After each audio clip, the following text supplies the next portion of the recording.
Elle désigne les coupables.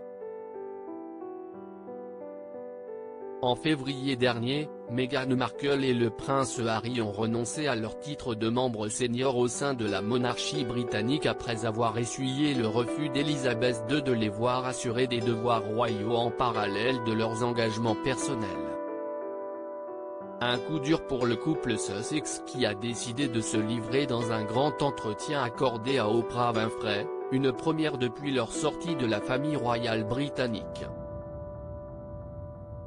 Et tandis que les liens sont plus que jamais tendus avec les Windsor, la duchesse a décidé de dénoncer les mensonges qui ont été dits à propos de son couple, et que celle-ci attribue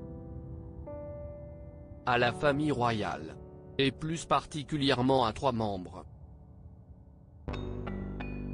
En effet, le Daily Mail rapporte que Meghan Markle blâme particulièrement Kate Middleton, le prince Charles ainsi que Camilla Parker Bowles pour ses mensonges, notamment ceux concernant son soi-disant mauvais caractère.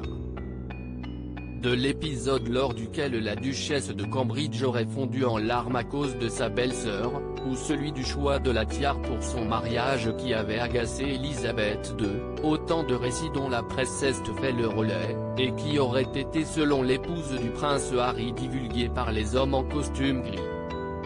Des employés des bureaux royaux au service des 3 membres visés par les accusations de la duchesse, qui selon elle étaient obsédés par leur destruction lorsqu'elle et son mari étaient à Kensington Palace. Meghan Markle visée par une enquête interne tandis que le torchon brûle entre Meghan Markle et la famille royale, la récente enquête interne demandée par Buckingham Palace ne risque en rien d'arranger les choses. Accusée de harcèlement par 2 anciens assistants, la duchesse de Sussex fait depuis quelque temps l'objet d'une plainte pour intimidation, déposée par un ancien membre de son cabinet. Et pour faire la lumière sur cette affaire, le Monarchy a décidé de lancer les investigations, pour des faits révélés par le Times, journal que Meghan Markle estime être au service des Windsor et utilisé par Buckingham Palace pour colporter un tout faux récit à son sujet.